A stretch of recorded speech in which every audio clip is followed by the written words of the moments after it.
On serve in the first set, 2-3. This is Amelie Mauresmo to serve.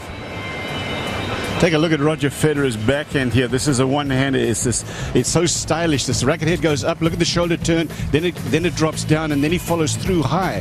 Well, Amelie Mauresmo's is not that different. Just take a look at the elements that are the same. Watch the shoulder turn. See how the racket head goes up. Then she drops it. Then low to high, and then she follows through. Pretty much like the beauty of that Federer backhand. And I know, Mary, how much you like the one-handers. It must please you some. I'm delighted. I'm delighted. And obviously, Justine and Arden, a lot of people think. Same but thing. I disagree with that. I think Justine pulls back off a lot of her backhands. I prefer Mauresmo's and Federer's.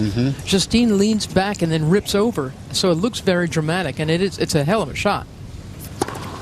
But aesthetically, I prefer the French women's and Federer's.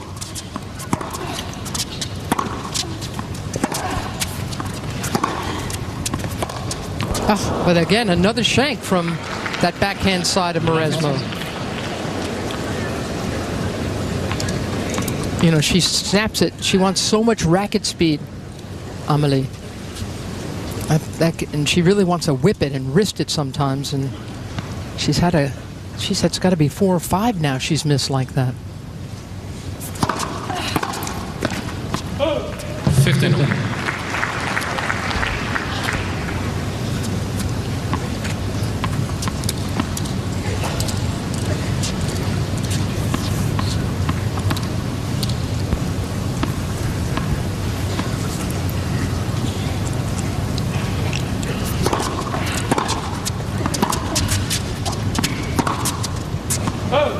Mauresmo's trying to keep a nice, healthy percentage of first serves, and it's smart that she does that. Because Clijsters does have a bigger return, as Brad said, and Mauresmo's second serve can get a little dodgy, as they say around here.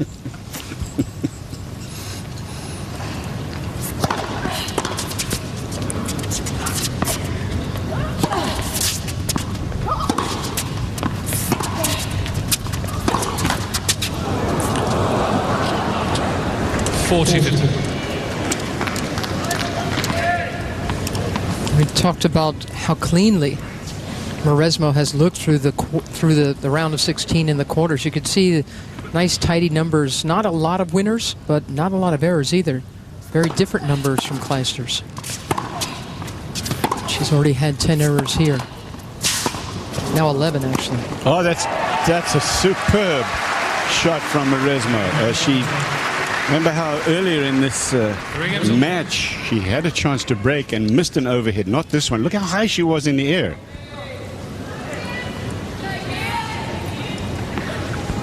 I mean, that she is, as you said earlier, Mary, very athletic, and that's the French squad there giving her a hand.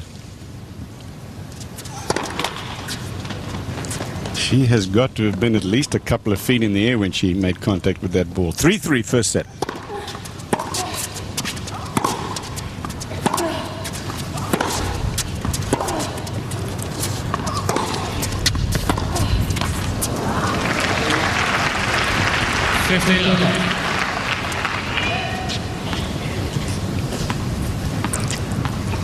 How many different moves does Fabrice Santoro have, too? I mean, these French players take great pride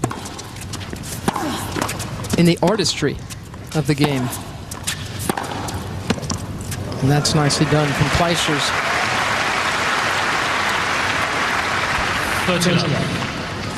And Mauresmo knows that she has to vary her attack against Clijsters.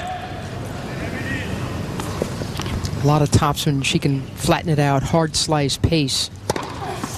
She's got to do all of it to keep Kim off balance.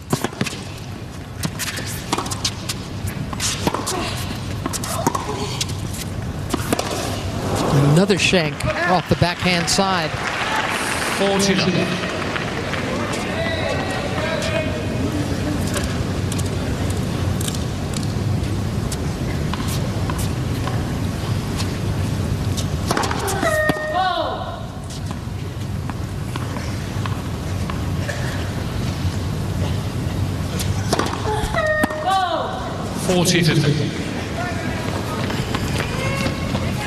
Live coverage of the Australian Open. We are down under in Rod Laver Arena, and this is the women's semi-final to see the championship match.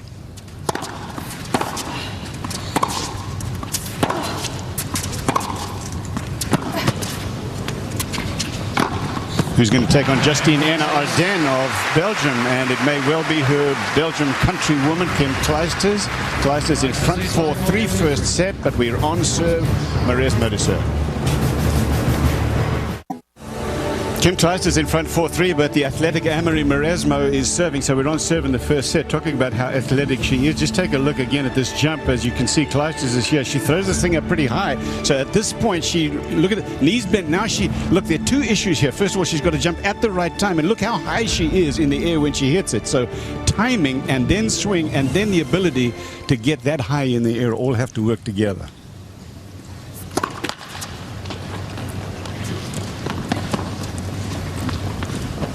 Four, 3 to Clijsters.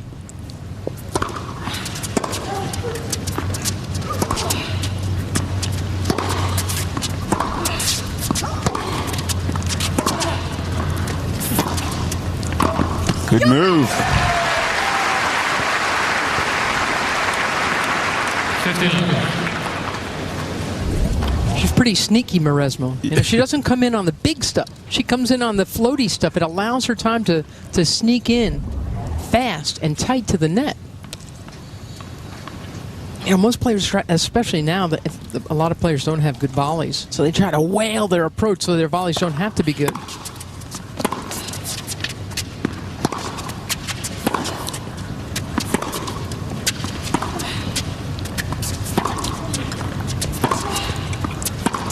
Look how many different shots she played in that rally, Clippy. It's beautiful to watch. Mary, the big issue is, as everybody's been saying for so many years about Amelie, is whether, you know, she can keep it together mentally. Can you tell in a match when she starts to tighten up? Can you? Can you see it happening? Sometimes. Yeah. Sometimes she walks out tight. She's twanging, you know. Not so today, though. She looks very composed. She is, but, you know, again, she had a couple of big chances early on in this set. I thought 2 games she could have won that she didn't. No, I like her attitude.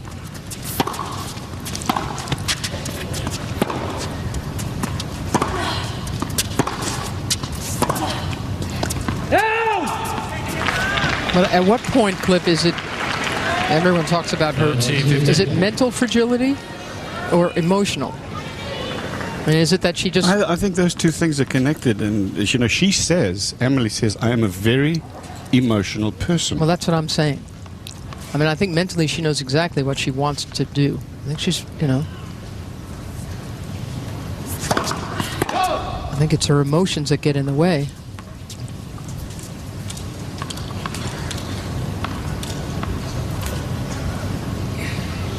Means too much.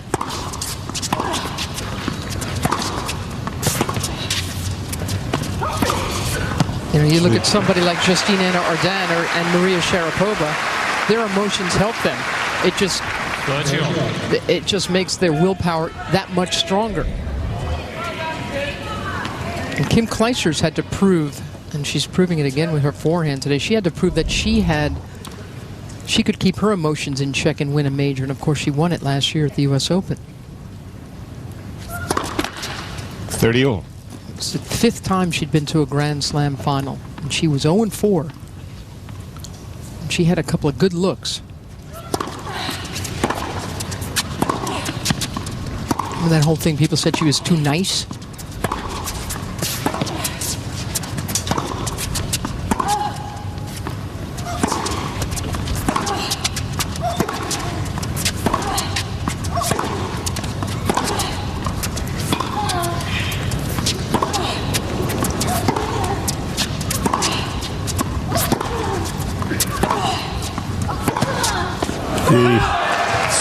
Solid stuff. Here are Amelie's words on emotion. She says, I'm emotional still. I'm trying to deal with it in a better way. Sometimes it's a problem, but sometimes it's also a great feeling, one of joy.